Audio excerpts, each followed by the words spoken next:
Hi there, I'm Dr. Francesca Zampollo, and as you know, I talk about food design. Today I want to talk about the Cono-Cannolo. I want to thank Julia for sending me through Facebook a link to an article she wrote in her blog where she leaves an open question. The title, in fact, is "When a cone becomes a cannolo, do we talk about food design?" She sent me this message asking me to give my opinion, give my answer to this question. So thank you, Julia, and I will be very happy to do so. Before we dive into the Cono-Cannolo, maybe a couple of words about the cannolo, which is the pastry on which the Cono-Cannolo is inspired. The cannolo is probably one of the most famous as well as one of the most delicious pastries in Italy, and it originated in Sicily. It is usually a disc folded around a cylinder to give it its shape, and it's filled with sweet ricotta, maybe sometimes ricotta cheese, maybe sometimes chocolate chips, or sometimes candied orange peel. So that is the cannolo, the Sicilian cannolo, and the Cono-Cannolo is a new proposition which is inspired by the Cono-Cannolo. The two designers, or maybe inventors, the two people who are behind the making of this new proposition, say that the reason why they designed this cone which is basically the same dough of the cannolo just made into a cone. The reason why they did is because they wanted to be able to propose the cannolo in summer too. So the shape of this new cannolo, which is now a cone, can accommodate the ice cream in summer too, and so have the same cannolo flavor probably in summer too, so throughout the year. So is the Cono-Cannolo food design? Well, in order to discuss that, I think we should remember what food design is. My personal definition of food design is this. Food design is the process that leads to innovation of products, services, and systems that intervenes in the production, procurement, preservation, transportation, preparation, presentation, consumption, and disposal of food. In other words, food design is the process that brings innovation of function, technology, and meaning to anything that has to do with food and eating.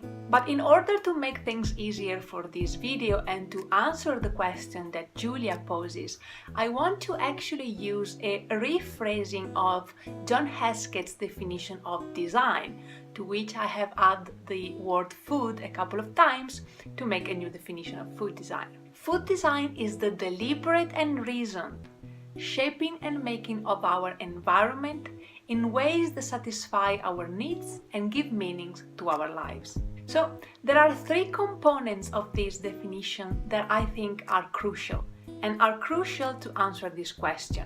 For it to be food design, something should be deliberate and reasoned. For it to be food design, something should satisfy our needs. For it to be food design, something should give meanings to our lives. So is the Cono-Cannolo a deliberate and reasoned application of food design? Well, I'm not sure of this. The two, let's say, designers or makers that are behind these products are actually a high school teacher and a high school administrator. So it is possible, it is fair to assume that they don't have a design or food design training, and that they were probably coming up with ideas and sketching things on a piece of paper with a pen, which is really not a design process, which is really not a food design process. Now, this is not to say that it's not possible that a wonderful food design proposition can never come out of people who have no food design training. Absolutely not. This is very possible. I'm just saying that it is possible to assume that they haven't used the food design process. It is possible to assume that for this reason, their process, their reasoning behind this product wasn't deliberate and reasoned.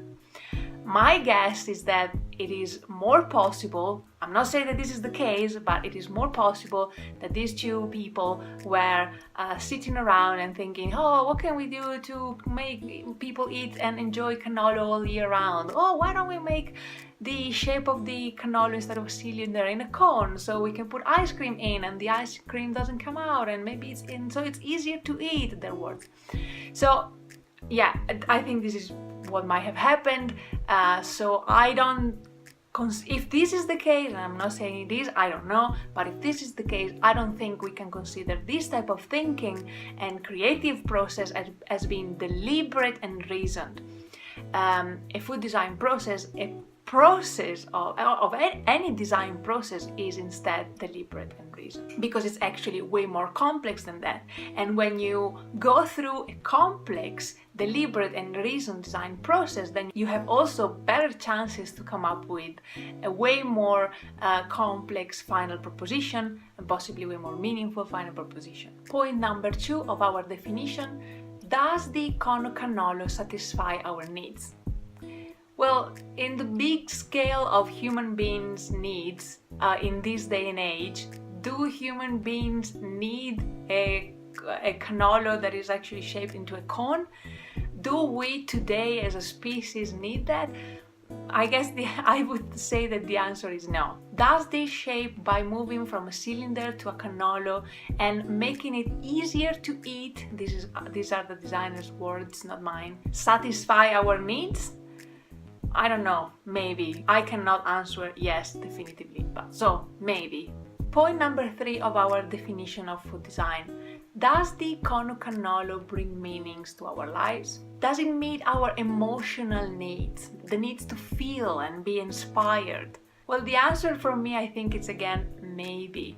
I think it's a big jump to call this Cono-Cannolo meaningful, but maybe the fact of being able to eat the flavors of the cannolo all year round in the shape of a cone and an ice cream bring about some type of memories and nostalgia for the beloved cannolo. So I think again my answer is maybe for some people, yes. So to give a final answer to Julia's question, I would say maybe. Is this an example of important food design, of radical food design, of revolutionary food design? No. But maybe it does have a glimpse of innovation, a tiny wink of innovation. And at the end of the day, I don't think we need to have a black and white on whether something is or is not a representation of food design. I think it's more important for us to open a discussion and to trigger discussion. So I would be very curious to know from you guys whether you think this is a good or not example of food design. Let me know in the comments below. At the end of the day, what I think is important to remember is that making a shape is not necessarily an example of design. Food design and design gives us the tools to literally change the world. And we all know that this world has a lot of things that need to be changed. So let's do that. Thank you for watching this video. As always, if you liked it, give it a thumbs up and maybe share it with your friends and colleagues. And don't forget to subscribe to never miss another video on food design. As always, have a lovely day and happy food design.